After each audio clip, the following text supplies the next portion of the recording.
ngira ngo cyumva abantu benshi bari kuvuga ngo buriya ngo nimba ugiye no gukora ubukwe akenshi ngo shingiranwa n'inshuti yawe magara kurusha uko wumva washingiranwa n'undi muntu utazi mbega umuntu ugiye gushaka biba byiza ngo iyo yarasanzwe ari n'inshuti yawe ukumva nicyo abantu benshi bari kugiramo abantu inama bakumva ko ibyo bihagije ariko gusa nanone buriya ngo ikintu cya mbere cyiza ni ugushaka wa mugore cyangwa se wa mukobwa ukamushaka ari uko yakunze weho ubwawe uko uteye imitekerereze yawe uburyo ukoramo ibintu byawe uko ufata ibintu mbega agakunda weho wa nyawe kurusha kumva ko kuko yakunze uko uteye cyangwa se kuko wakunze uko uwo mukobwa ateye ukumva ko ibyo bihagije ko mwahita mwibanira ibyo ngo ntabwo ari byo uyu munsi wa none tugiye kurebera hamwe abantu bagera muri batandatu cyangwa abantu bameze gutyo batandatu uburyo butandatu utagomba gushakana nabo nuramuka ubonye umukobwa mugiye gushakana ameze kuno kuntu gutandatu tugiye kuvugaho ushatse ibyo bintu wabireka burundu cyangwa ukabigendamo gake mu gihe wabonye bitabasha guhinduka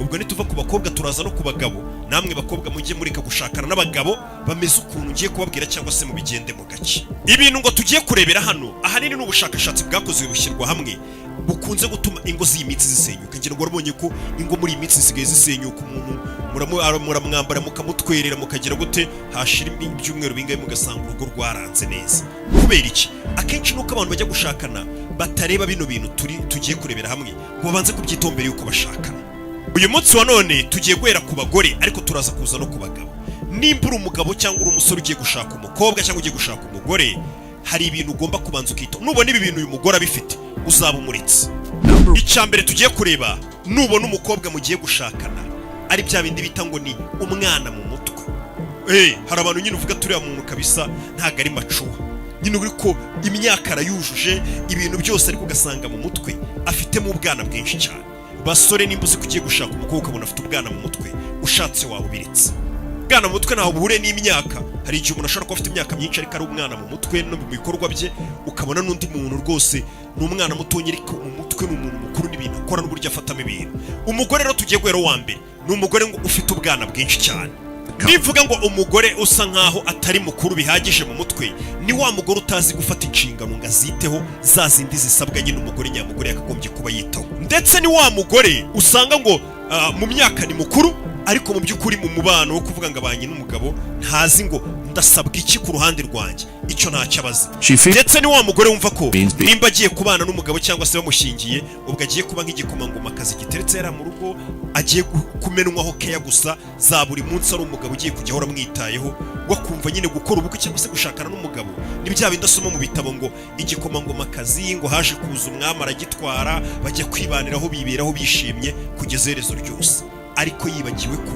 mu rugo atari uko bimeze ndetse icyo gihe ngo uwo mukobwa ngo aba yumva ko nagera mu rugo nta kindi kintu akwiye gukora pe ndetse ngo uwo mukobwa byandi nakubwiraga ngo aba ari umwana ubwana mvuga ntugire ngo ni mu myaka ni wa mukobwa rwose uba uri umwana ku buryo aba atamenya ko inshingano zo mu rugo umugore aba agomba kugira uburyo ibibazo bigwira urugo nta rugo ruba ku isi rutagira ibibazo rwaba ari urw'umukire rwaba ari urw'umukene hari ibibazo biza mu rugo mu bantu babiri bagiye kubana ibyo bibazo rero ngo uwo mugore aba ari umwana cyane yaba mu marangamutima yaba ni mu buryo akoramo ibintu n'uburyo afatamo ibintu ku buryo ngo bya bibazo cyangwa se za mbogamizi ziza zikagonga urugo iyo zije ntago amenya ikintu kimwe cyo gukora usibye kwicara akarira ndetse ni wa mugore ugeza mu rugo ugasanga ntago azi uruhare rwe akwiye gukora mu rugo ku buryo yumva ko ibintu byose bigomba gukorwa mu rugo bigomba gutekerezwa n'umugabo we gusa we agomba kuba ari aho ahubwo hagira ikintu kiba kitagenda neza kitajyanye n'uko yatekerezaga ibintu ukabona atangiye kurira gusa biranamucanze ndetse nanone ngo ni wa mugore uzageza mu rugo yaba yakoze nk'ikintu atagikoze neza cyangwa se ari ikintu kitagenze neza kumwe abantu ushobora kubwira umuntu ati ibintu ntabwo byagenze neza ukabona araturitse ararize mu gihe utangiye kubwira ati utukora ibintu nka biriya bintu ntabwo ari sawa atari ukuvuga ngo uramutonganije pe ukabona araturitse ararize atangiye no kumera nk'aho yicuza impamvu ubundi yahuye nawe kandi uri kumuganiriza gusa umwereka ko hari ibintu bitari ku murongo cyangwa se ahandi uzabona ko umuntu ari umwana ni cyagiye ngo ashobora kuba yakoze ikosa cyangwa se atakoze nikosa watangira gusa nk'umugira inama uri kumugira inama ubundi ibintu bigenda gutya byagakozwe gutya we akabifata nk'aho uri umwanzi uri kumurwanya akabigira pasono cyane akavuga ati ubu ngendaho nyine wa muntu nyine utemera gukosorwa nyine yumva ko hari nk'ikindi kibazo mufitaye nyine ujye ubona akana gatonya nk'iyo ukabwiye ati wikora hariya hantu ukuntu gahita gaturika kakarira nyine ukabona kameze nk'aho wari ukatatse ukaba wishe uburenganzira bwawe ariko mu by'ukuri uri kumugira inama y'ibintu bifitiye ubuzima bwe akamaro niko rero ngo abo bagore bameze. Ndetse uwo ni wa mukobwa cyangwa se wa mugore iteka bisaba ko ahora yibutswa inshingano ze nk'umugore, banamwibutsa ko yakuze yashatse, banamwibutsa ko atakiri umwana. Mbega wa mugore usanga ababyeyi be bahora baza kumusura umugabo abwira ati muze muganirize umukobwa wanyu, baza mwibutsa se wibuka ko wakuze washatse umugabo, ugiye buka ko wabaye umuntu mukuru, ugiye buka ko ufite abana. Mbega ugasanga ni umugore bisaba ko guhozaho bihoraho kakomeza kwibutswa ko yabaye umugore cyangwa yashatse. Nyine ukabona ntago akenshi aba yanabyibagiwe, yitwara nk'agahinja. Akenshi nanone ngo usanga akenshi ari uko ngo uwo mukobwa yahuye n'ikibazo cy'uko, cyangwa niba twacyita ikibazo cyangwa umugisha cy'uko nta kintu kimwe yigeze abasha kwikorera ku giti cye kuva mu bwana. Ibintu byose yakuze abikorerwa, ababyeyi babimukorera, abasore babimukorera, ibi mbega ku buryo nta kintu kimwe gisa nkaho we yigeze gisa nk'ikimucarenjinga ngo avuge ngo iki kintu ugiye kugishakira ibisubizo. Ku buryo mbega ari umuntu nimba ari ikibazo yagiraga n'ababyeyi bakitagaho kugeza akuze, nimba ari ikindi kibazo yagiraga, ku buryo nta n'akantu na kamwe n'ikariso ari umusore wenda wabashaga kuyimuhigira akayimugurira, ku buryo nta kintu kimwe azi nyine cyamugeza nk'umuntu mukuru mu mutwe kimufungura kumva ko agomba guhagarara agahangana n'ibibazo bye bwite. Uwo mugore rero niwe bita ngo ni umwana mu mutwe ariko mu myaka bari mukuru. Umwana mvuga nta bundi kutabasha kumenya inshingano ze ko yabaye n'umugore, ngamenye kubaka urugo kandi ku rugo rubamo ibibazo nyine. Abagore nk'aba ngaba ni babandi mu rugo ibibazo byabaye ujya kubona ukabona hamagaye abantu atangiye kubabwira ngo ngwino ngire inama ngiye birananiye. Yahamagara nk'umushiti we agiye kumugisha inama ugasanga ari kurira, ari kumuririra, ibintu ari kuvuga ukumva ni utuntu tworoshye ku buryo umuntu amubwira ati ibyo bintu nibyo byateye ibibazo byose, ku buryo mbega aba yumva ko nimba akabazo gato kavutse mu rugo yumva yarira ibintu byose akanabivamo akitahira, mbega ku buryo atabasha guhangana n'ikibazo nk'umugore mukuru. Noneho ngo abagore nk'aba ngaba ngo ikibazo kindi bakunze kugira niba abagore nabo ubwabo ntabwo baba bazi kwiyitaho bihagije. Usibye kuvuga ngo ibindi byose twavuze, nawe ubwe ntabwo aba azi kwiyitaho bihagije ku buryo ahora yumva ko umugabo we afite amakosa, aba yumva ko umugabo we hari ibintu byinshi yakabaye amukorera, aba yumva ko ari umugabo yakabaye amwitaho nk'uwita ku gahinja nyine, ku buryo umugabo iyo ari bize yibereye mu kazi hari ibintu byinshi awugiyemo, wenda akaza no gutaha rwose kugiye nta kibazo atari bunamutonganye, aba yumva ko hari ibindi bintu yakabaye amukorera nyine, yakabaye amwitaho, yakamumenyeye ikintu cyose kitari ku murongo, aba yumva ko umugabo ari ushinzwe ibyo bintu nk'uko umwana mutonya bameze. Niyo mpamvu bano bagore bayita ngo ni abana mu mutwe. Ndetse ngo ibi ngibi bikunze kubangamira umugabo akumva ko yashatse umuntu udafite gahunda, utazi icyerekezo cy'ubuzima. Wa muntu ushobora no kubwira ati ariko nta kintu wumva wakora muri ubu buzima ngo ushingire business, ukumva ibyo bintu nta gitekereza bifiteho tu, akakubwira ati twabaye tubiretse se ko biriya bintu bitanagenda neza, nyine ku buryo umugabo abona ko ari kumwe n'umuntu udafite gahunda pe, usibye kuba ari aho ngaho gusa. Ibyo bica intege umugabo. Nanone ubwoko bundi cyangwa se undi mugore wa kabiri, nubona mubanye mu bufiyanse cyangwa mu gihe muba muteretana bya bihe byanyu, umuntu bumuzi ubundi ubumubona ukabona ni umugore uzi ibintu byose, wa mugore mbega ngo uhora mu kuri, wa muntu uhora mu kuri, kumushaka uzabanza ubigende mu gake. Nakubwiye ngo turi ku bagore n'abagabo turaza kuza ku mafuti yanyu. Abagore bajya babanza kwitonda mbere yuko bashakana namwe, ko abagabo baramugira n'ibifite byinshi. Undi mugore wa kabiri rero tugezeho, umugore nyirandabizi, wa muntu ubuze ibintu byose, wa mugore uhora mu kuri utagira ikosa, miseke igoroye. Ngo buriya nimba ari ikintu cya mbere kibangama muri ubu buzima ni ukuganira n'umuntu uhora mu kuri. Ikintu cyose mugiye kuganiraho, ikintu cyose kivuzwe, ikintu cyose kigiye gukorwa, ibitekerezo bye nibyo biza imbere. Nimba hari n'ikosa ryabaye yakoze, ubwo haba hari impamvu yarikoze, kandi iyo mpamvu bari ukuraho ubwo amakosa bari utangiye kuri mubwira. Wa mugore uhora mu kuri, uwo muntu nimba muteretana ubona ameze gutyo, ku buryo bigera naho ngaho yakoze amakosa bikarangira ari we uri kumusaba imbabazi kubera ko we ahora mu kuri. Ibyo bintu bijya biba, ugasanga umusore ari kuvuga ngo ushiri rwose ngo ngiye hari n'igihe dushwana bikarangira musabye imbabazi ngo kugira ngo amahoro ahinde. Ariko si ibyo bintu bizageza ryari no mu rugo ubuzima bwanyu bwose mubana? Ibyo bintu ugomba kubigendamo gake. Ibyo uwo muntu uhora mu kuri ni ikibazo. Ndetse ngo ni umuntu ubangama ku rwego rw'uko ngo abagaragara nk'umwiyemezi, yaba mu bantu yaba ari mu rugo ahari, ku buryo aba yumva isi yose ari we ikwiye kumva ibyo avuga gusa, ari we uhora mu kuri, ku buryo ibitekerezo byawe n'iby'abandi bantu bose ushobora no kumubwira ati bari abantu barambwiye ngo dukore iki kintu, ariko ibyo byose akabirwanya kumva ko icyo ashaka ari cyo. Ari byo akenshi ushobora gushiduka biri kuguta no mu gihombo utamenye, yaba muri business yaba no mu bindi byo mu rugo muri rusange, kuko ibyo atekereza nibyo bigomba kuba ari ukuri. Ndetse uyu ni umukobwa cyangwa se umugore uba wumva ko ikintu gisa nk'igishatse kuvuguruza uko yabonaga ibintu, icyo kintu ari umwanzi we, ari ikintu kije kumurwanya, bagomba guhangana. Ndetse ngo aba ni ba bakobwa cyangwa se abagore umubwira ikintu akumva kugira ngo asubize gusa, ariko niyumve kugira ngo asobanukirwe ibintu. Hari uburyo bira abantu bumvamo, buri uzareba ari umuntu wumva kugira ngo ategereze ko urangije kuvuga yita gusubiza gusa, hakaba n'umuntu wumva kugira ngo asobanukirwe ibintu agutega amatwi, nawe namara kubisobanukirwa aze kubitangaho igitekerezo. Niho batandukaniye. Ndetse ngo bano bakobwa cyangwa se bano bagore niyo bageze mu rugo, ni wa muntu utangira kubwira ikintu utaranatangira kukivuga, we yamaze gufata icyemezo n'igisubizo cy'ukuntu ibintu biza kugenda, atitaye ku byo uri buvuge nimba ari ukuri cyangwa atari ukuri. We igisubizo aba gifite na mbere y'uko ibintu abikubwira. Ndetse ni wa muntu usanga ari kuvuga ati umugabo wanjye ndaza kumubwira bikore wana. Batise ko ashobora kubyanga ati ngiye nabyemeye, ntago yabyanga, wahora mu kuri, atitaye kuri buze ukamwereka ati nyamara byari kugenda gutya na gutya, cyangwa tugategereza bikazakorwa iki gihe n'iki. Uwo mugore rero ntago ari ukameze. We igisubizo aba gifite, abakizi ko ibintu bigomba kugenda mu buryo bwe kuko ahora mu kuri.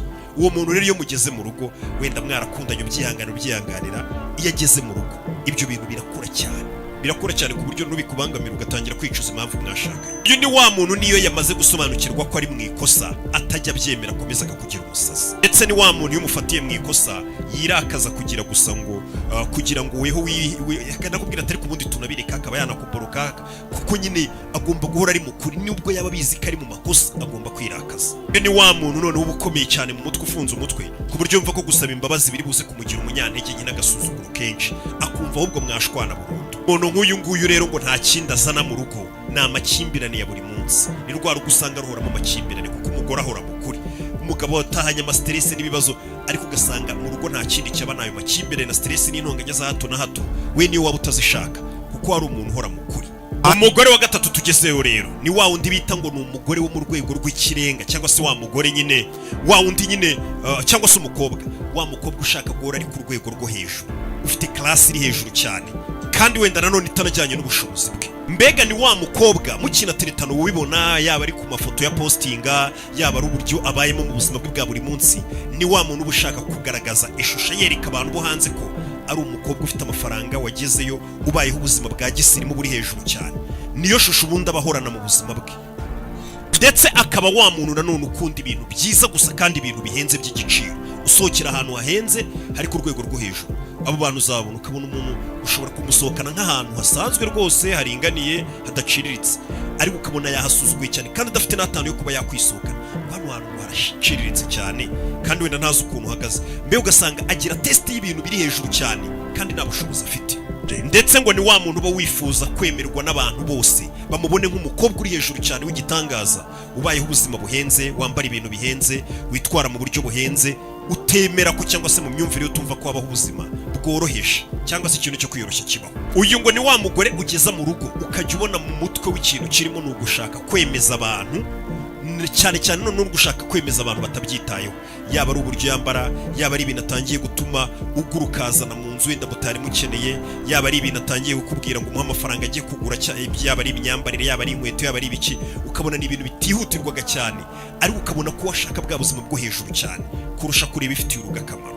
Ndetse ni wa muntu ashobora kuba afite n'amafaranga kandi wenda azi ko umugabo afite crise mu rugo cyangwa se hari ikibazo gihari, we yabona amafaranga menshi wenda yakuye nko mu kazi ke cyangwa n'ahandi, ugasanga ni amafaranga agomba kwita asohokamo ahantu hahenze, kwambara ibintu bihenze cyane, no gusohokana abashuti be, cyangwa se no kugura inkweto zihenze, ibintu mbega bihenze cyane, ku buryo amafaranga ye nayo kugira ngo agaragare nk'umuntu uri ku rwego rwo hejuru kurusha uko yavuga ngo aya mafaranga ashobora no kugira ikindi kintu yafasha ku rugo rwacu.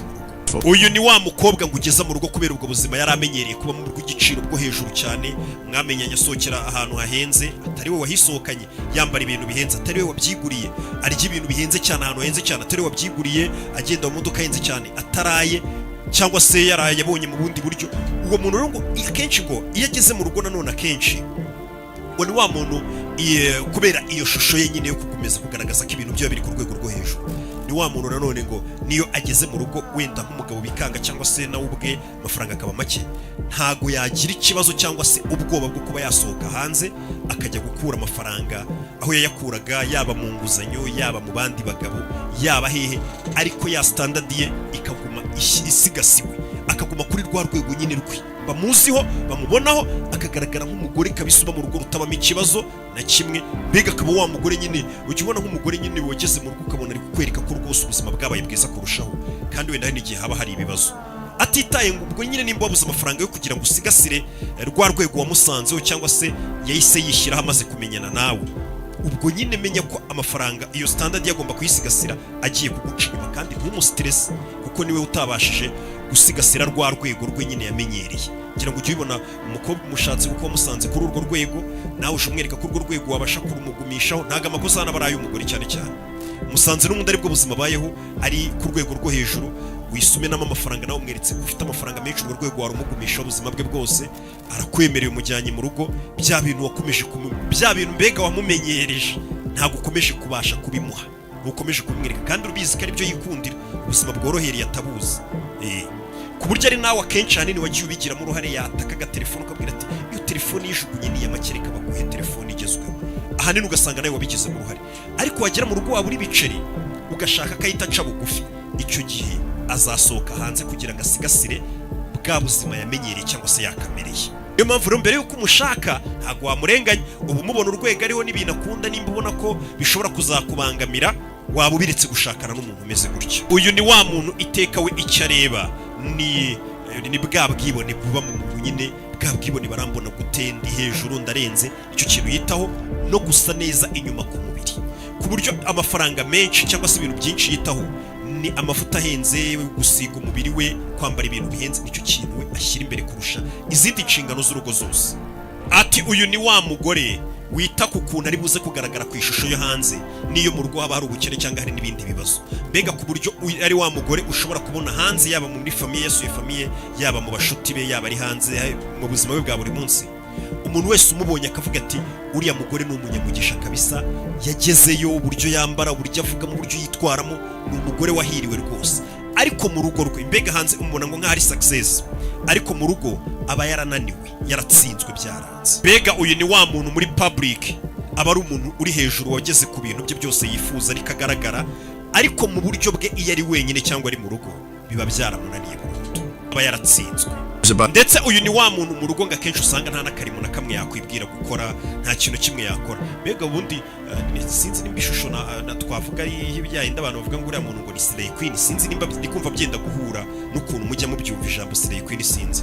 Ati ni wa muntu utagira ikintu kimwe akora mu rugo, cyangwa utapfa kwita ku bana, wa muntu ubona n'abana atabafata ngo aboze, avuga bite ibintu byose nyine we nyine, kuko umwanya we munini abavuga ati ninkora bi n'inzara zanjye zishobora gusa nabi ningira gutya.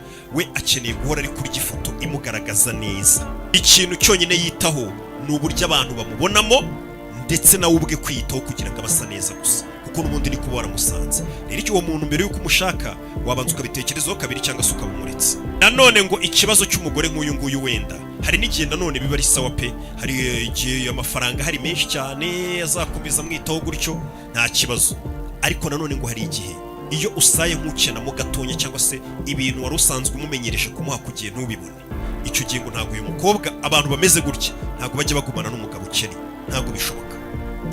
Ubwo ukena wenyine nk'umugabo ukabyimenyera, cyangwa se agatuma ujya mu madeni menshi, ariko ntabwo yagumana n'umugabo ukennye, ahita yisohokera hanze y'abari abandi bantu bamukeneye benshi, kuko uyu ni umuntu iteka uhora ureba ibintu binini mu buzima bwe. Ubwo nimba areba ibintu binini mu buzima bwe by'igiciro gihenze, nawe nk'umugabo impamvu waramushatse nuko aba yarakubonagamo ko uri umuntu uzabasha kumushyiramo amafaranga cyangwa se kwita kuri ako gaciro ke, nawe bakubona nk'umugabo w'agaciro.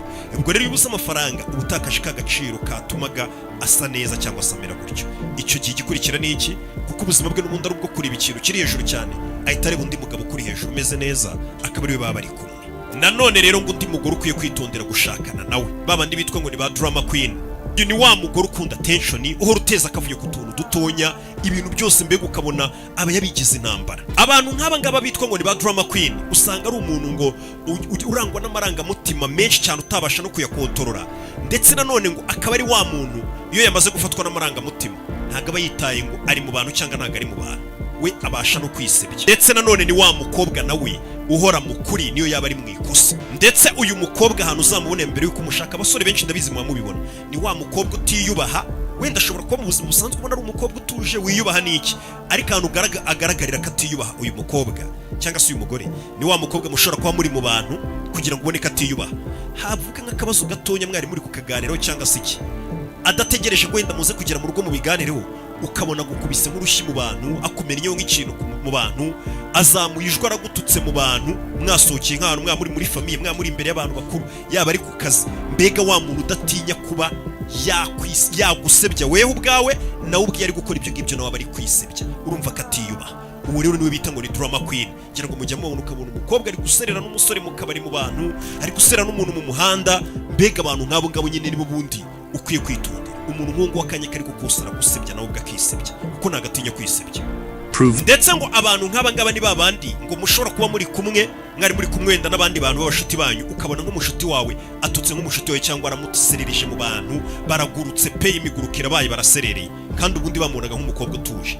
Ndetse ngo nanone ngo ni wa mukobwa muba muteretana, ukabona nk'akantu gatonya mwari muri kuganira cyangwa muri benshi cyangwa se muri mwenyine, akantu gato mwavugaga ukabona akabyaje ikibazo kinini cyane kivuyemo imiseruro, kandi kari akantu gatonya ku buryo umubwira ati ariko nk'iyi ntambara iturutse kuki, ugasanga kari akaganiro gato mwari muri kuganira abigize ikintu kinini cyane. Ati impamvu abameze gutyo nuko nta bunyangamugayo buba buri muri we, mbega ni umuntu nyine uba ushaka akavuyo gusa muri we, nawe mbega niko abateye ntabwo yabasha kubyikura. Ndetse nanone ngo umugore nk'uyu nguyu cyangwa se umukobwa nk'uyu nguyu, iyo mukundana cyangwa se munabana, ni wa muntu nyine ngo buri munsi ngo uba umeze nk'uri kugenda hejuru y'igi cyangwa ku kirahuri. Ujya ubona ukuntu igi turifata twitonze ngo ritameneka, cyangwa ku kirahuri iyo duteruye ibirahure ukuntu uvuga ati kiraza kumeneka cyangwa uri kukigenda hejuru. Gukundana n'umukobwa umeze gutya, ngira ngo n'ubundi muba mukundana ariko bimeze, ubona itegura wigengesera, uvuga ati aka kantu wenda n'akantu gatonya, uvuga ati araza kwita bigira intambara nakamenya, kandi ari akantu gatonya umuntu wese ufite ubwenge yakagombye kumva ko ari ibintu byoroshye. Ariko ugasanga gukundana n'uwo muntu mbega ni ukwigengesera bitabaho nyine, kuko akana kariko kose akanya kariko kose ntabwo ubuze ikintu kiri bumurakaza.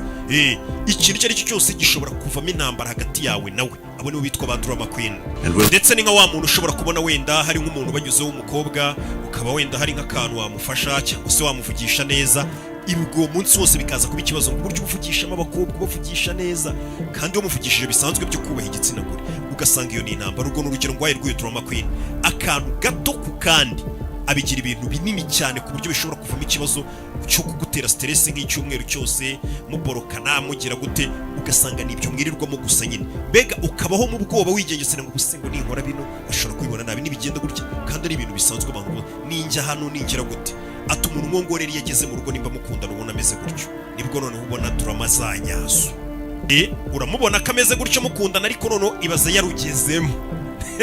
Ndetse uyu ni wa mukobwa akenshi abashuti bawe bose cyangwa n'abantu muziranye, yaba ni wanyu, hari abantu hafi ya bose abantu muziranye baba bazi amahane ye, hari abo yigeze kubwira nabi, mbega ameze nk'umuntu uhora ashaka kwihorera cyangwa kugira ikintu agaragaza, ku buryo abantu bose muziranye bavuga ati uriya muntu mukundana ni umunyamahane, uriya muntu ntabwo asanzwe ahora atongana, mbega baba babizi. Nanone ngo abandi bantu ukwiye kwitondera mu gihe ugiye gushaka, niba abakobwa usanga ari aba nimba twabita abashukanye, wa muntu nyine twabita nk'abatubuzi ubundi, cyangwa se wa mubeshyi wa nyawe, wa muntu ubuzi kubeshya, wa mukobwa ushobora gukora icyo ari cyo cyose kugira ngo abone ikintu ashaka. Ndetse wa wundi hari n'igihe biba ngombwa ko ujye kubona ukabona umuntu ari kurira, arariza amarira ntuzanaturutse, akarira akakwereka indi shusho kugira ngo aze kubona ikintu ashaka. Ari wandi uzasanga umuhungu agenda yirirwa avuga ngo ushobora uriya mukobwa arankunda, gusa akantu gatonya nkoze kamuriza, kumva bagira ngo agukoresha icyo ashaka cyangwa se agira icyo agukuraho. Wa muntu nyine ushobora kujya mu bantu akarira akavuga ati uriya muntu yangiriye nabi, yangiriye gutya, akarira abantu bakumirwa bakavuga ati uyu mwana yaragowe, ariko mu by'ukuri ari umubeshyi. Ati ubwo bwoko nabwo bubaho bw'abo bantu usanga nyine akora igishoboka cyose kugira ngo ikintu ashaka kigende mu buryo ashaka. Ndetse uyu ni wa muntu uza akakumvisha ikintu udashaka gukora nk'umugabo, akakikumvisha mpaka igihe kigeze ukagikora, kandi ubizi ko ibyo uri gukora utabishakaga cyangwa se atari nabwo buryo byagakozwemo, cyangwa se ugatangira kujya ubona ibintu mu buryo wabibonamo gusa. Ati umugore nk'uyu nguyu ni babandi usanga kuko ashaka ko ibintu bikorwa mu buryo ashakamo gusa, ni wa muntu nyine ugushuka kuko umukunda, akitwaza ko umukunda, akabigufatirana akajya gukoresha ibintu byose we wumvaga ko udashaka, ariko ugashiduka ukabigukoresha cyane ibintu udashaka ugera none ukagira ngo niyo kamere yawe cyane inshingano zawe, ugatangira kujya ibintu byose akibikubwira ugashiduka watangiye kujya ubikora. Noneho ngo abantu nk'abangaba ni babandi ushobora gushiduka bakwangishije na famiye yawe, bakakumanipira neza, akakumvisha uburyo ki nimba umukunda akisararanga akarira, bari abantu ugomba kubareka, nimba ari n'inshuti zawe ubwira ati zira nshuti zawe ngiye nimba ushaka tugumana zireke, kuko nyine we ariko ashaka ko bigenda. Ugasanga abantu mwababaranye bagufashije, cyangwa mwakoranaga n'ibintu byunguka, mwaganiraga n'ibintu byunguka, abaguciyeho neza bitewe n'uko bamwe muri bo abona ko ari n'ukuntu bashobora kugukangura, bakakwereka ko ubundi ibyo umugore wawe gukoresha atari byo, ariko kugira umuntu w'imbwa abo bana akabagucaho burundu ugashiduka warabataye burundu bantu bakumirwa. Kenshi ngo abakobwa nk'aba ngaba ngo kamere yabo ibaranga cyane cyane no kwikunda. Ni wa muntu uba wikunda ku buryo ibyo ugomba gukora biba bigomba kuba bijyanye n'inyungu ze cyangwa n'ibyiyumviro byo kubinezeza cyangwa se kugira ngo ikintu ashaka ze kukibona. Ni abantu ngo bikunda cyane. Ndetse ngo nanone ngo uyu ni wa mukobwa ikikwereka ko aba ari umubeshyi biri muri kamere ye. Ati aba n'umumanipulateri mubi cyane. Ngo ni wa muntu noneho iyo wafunze umutwe nk'umugabo nawe ukarakara nuko uvuga atari ko kucyundi ibi bintu ntago ari byo, mbega ukagaragaza ko wamuvumbuye ibyo ari kujyana amatari byo cyangwa se n'amafuti ye n'ibiki byose nawe ukabaseriye. Ni wa muntu ujya kubona ukabona isa hinduka nka marayika kuko wari umuvumbuye, ukabona kubereye umwana mwiza, kamere irahindutse. Cyangwa se cyagiye noneho wavugaga ati rero aho kugira ngo uhore unyoboye gutya reka tubireke tubivemo tunatandukanye niba mwakundanaga cyangwa se mwanabanaga. Yabona ko noneho wamaze gukanguka nawe ibintu wumva wanabivamo, icyo gihe nibwo ahinduka agatangira kwereka ko nimba mukunda mutagatandukanye, ukabona aranalize atangiye kubera nk'akamarayika. Ya shusho ye wajya kubona ukahita uyibura muri ako kanya, akahita kwereka indi shusho y'umwana mwiza. Ariko nanone ibyo biba ari iby'igihe gito kugira ngo yongere abanza gusubize muri modo nziza, ubundi azabona uko yongera kugukontorora. Bega bikora bisubiranamo gutyo. Buri uko utangiye gusa nk'umurambiro n'uvuga ati noneho ndanabirambiwe pe, ntabwo nahora ameze nk'uwinginga umuntu cyangwa ibyo ashaka gusa. Icyo gihe arongera akakubera marayika by'igihe gito, ubutaha ukazongera ukabona yongeye kugukontorora. Iyo ushakanye rero n'umukobwa umeze gutya, asanzwe ameze gutyo muteretano ubibona, kuko ubu ngubu ndi kubivuga buri mungu akahita areba sheri akavuga ati ariko ko sheri wanjye ibintu cyane bibonaho. Nimba ugiye umubonaho rero tangira umwige neza, urebe nimba ibyo bintu bishobora guhinduka, nibiba ngombwa munabiganireho, umwereke ko ibyo byose ububizi, cyatuza unamwumvisha kino kiganiro mwicare mu cyumvane ku ngufu, yabishaka atabisha mbwira ati cara wige, urebe nimba uko ari umuntu wahinduka cyangwa se wabyumva. Nubona koko ari umuntu ubona ko bizagorana ko yahinduka, cyangwa urebye imyaka mumaranye ko byagorana ko yahinduka, menya ko ahazaza hawe uzabaho ubuzima bwawe bwose utishimye nugera mu rugo ubana n'umuntu nk'uyu nguyu.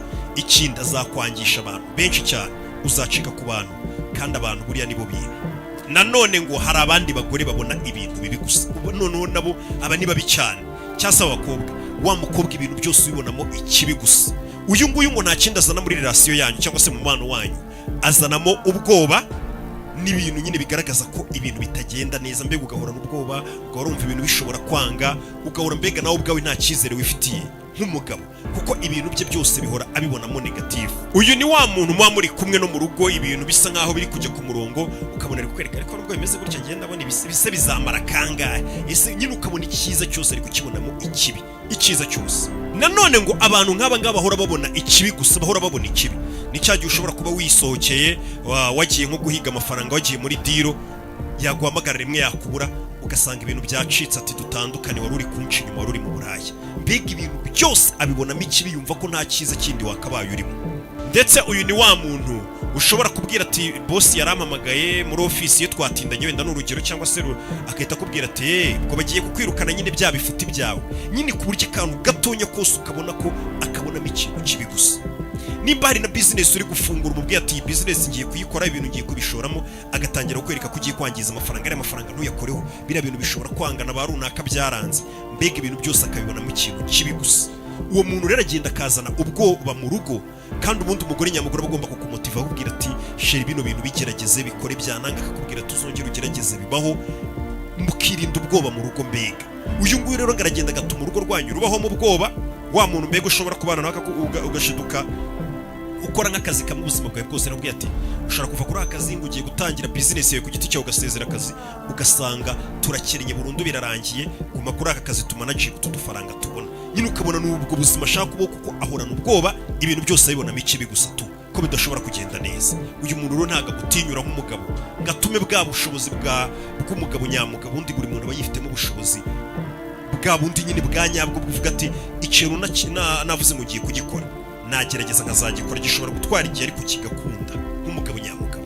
Rero uba ukeneye akenshi iyo ufite umuntu mukundana akakumotiva, akakwereka ko ibyo bintu bishoboka, bituma nawe noneho wiyongera ingufu muri weho, ukabikorana umwete wose. Ariko iyo aguca intege gutya, nawe uragenda ugashiduka warabaye umuntu w'imbwa, utari motivated, ufite ubwoba, mbega ugenda ucika intege nawe ubyumva. Iyo ufite umugore nk'uyu nguyu rero mu rugo, urugo rwawe ntago rutera imbere. Niyo rwatera imbere ntimuba mwishimye muri ibyo byanyu murimo, biba birimo ubwoba nyine, birimo n'ukuntu bigaragara nk'aho ari bibi. Se ngo buriya umugabo uba ukeneye cyangwa se n'abakobwa nimba muri kunyumva n'abagore jya ugerageza umugabo wawe umumotive kuko umugabo ahura n'ibintu byinshi cyane ariko n'abagore bahura nabyo. Nabwiye ngo n'abagabo turaza kubazaho. Umugabo hari igihe aba yahuye n'ibintu byinshi cyane akaba yatinya no kubikubwira kuko avuga ati none nimbibwira umugore wanjye arantuka. Ugasanga umugabo yafashe nk'amafaranga yashora ahantu ariko yatinye kubikubwira tu. Aravuga ati nimbimubwira zanci intege antuke ngo ndi ikigoryi wenda akazabikubwira nk'umugabo akazabikubwira ari uko byaciyemo byagenze neza nyuma ariko yashya akabyimenyera ukajya uvuga ati amafaranga yajyana mu ndaya kumbi wenda hari ahantu hari igikorwa yari yarashoyemo bikanga kandi wenda yabikubwira ari kumugira n'inama. Rero niyo mpamvu ugomba gushyigikira umugabo pana kumwereka ko ibintu byose ari bibi. Ndetse nanone ngo uwo ni wa muntu usanga atiyizera cyangwa se nawe ubwawe atakwizera nta cyizera kuba kandi mubana akuzi neza ku buryo nyine akantu kose ashiduka uvugisha umuntu ati wari uri kumutereta bigenda gutya wari uri mu ndaya gutya na gutya wari uri mu nzoga wajya kureba iyo match atubwo wari uri mu ndaya n'abakobwa biga nuko biba bimeze nta cyizere bagufitiye. Kandi iyo umuntu akomeje kukwereka ko atakwizeye cyane atakwizeye n'ubundi n'abandi ushiduka nawe uvuga ati ariko biriya bintu bahora banshinja ugashiduka wanabikoze ukavuga ati n'ubundi anamfashe yavuga ati sahora ziko ari se n'ubundi ari byo ndimo. Ariko buri umuntu iyo akwizeye akakwereka ko ushoboye uri umuntu w'inyangamugayo rimwe na rimwe n'ahandi ushobora gusanga umuntu n'umutima umurya. Buriya umutwaro wa mbere wikoreza umuntu no kumuha icyizere. Umuntu akabwira ati genda kwizeye niyakoze ikosa umutima uramurya. Niyo mpamvu akubwira ngo hari umugabo rwose ashobora gukora ikosa ukabona yaciye umugore w'inyuma umutima uramuriye ari kumva abaye umuntu w'imbwa nta mugabo murimo ugasanga yahise agaruka mu rugo ari kwita mu rugo ariko kuko akeye nyinshi utaherukaga ari kugusohoka no guhinda byagira gute. Hari igihe akenshi hanene wagira ngo ni nk'umutima uri kumucira urubanza avuga ati kosa nakoreye madamu n'ukuntu anyizera mfata nk'inyangamugayo ntabwo ibintu nakabikoze. Noneho mu gihe wawe ndoro ushinja ibyo bintu mumwereka ko n'ubundi ari indaya agera akavuga ati se ko n'ubundi madamu yakiriye ko ndi indaya mu mutwe we ubwo nuko ngo muze n'uburaya kanamfata n'ubundi se kazi kari byo mba ndimo ntabwo naba mutunguye. Ikibazo cy'umugore nk'uyu nguyu ngiteka uhora ubona ibintu biri negatifu gusa ati icyo kibazo cye. Reka nsoreze hano nze tujye no ku bagabo namwe aba bagore bose mubwiye bateye gutyo cyangwa se abakobwa mbere yuko bashaka jya ubanza ubigendemo gake cyangwa unabireke nimba wumva ko ibyo bintu kuko yageze mu rugo ibyo bintu birakura cyane cyangwa se mu biganiro urebe nimba ibyo bintu byacika hakiri kare unabihigiye ubanza urebe ko byacika. Nanone ndaje tujye no ku bagabo namwe mwabagore nubona umugabo mugiye gushakana ukamubonaho izi ngeso ngiye kubabwira mu kiganiro gikurikira ibyo bintu uzabigende mu gake.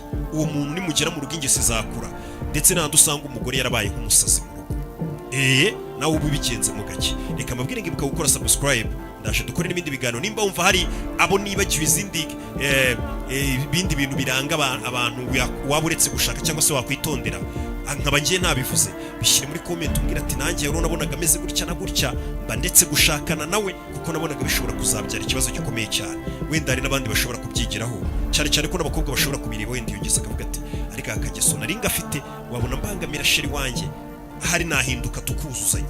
Bino ni ibyo kugira ngo ubundi dufatanye ntabwo ari byo kuvuga ngo uno byo kurwanya iki gitsina runaka ni ibyo kurwanya abakobwa ni ibyo kugira gute oya ni ibyo kugira ngo nimba hari kitagenda neza nyine gihinduke muri societe twubaka umuryango umeze neza umuryango mugari wa Rocket Entertainment. Kora subscribe nze dukomeze n'ibindi biganiro. Dry Cleaner ubahiga bose muri Kicukiro Centre ni G Chrysson Lix mu cyerekezo cya Kamagana ku muhanda KK 440. Dutanga serivisi zo gufura kumisha no gutera ipasi imyenda y'ubwoko bwose no guhanagura kinyamwuga amakote amatapi tunafura intebe n'ibindi byinshi. Dutanga serivisi ya express y'uwo munsi ukayitegereza wikinira biyari kagure umupira mpuzamahanga kuri ekara ya rutura. Kuba byifuza tubatorera imyenda yanyu mu rugo tukayigarura itunganyije. Duhamagare kuri 0785 065 100 cyangwa 0789 540 382.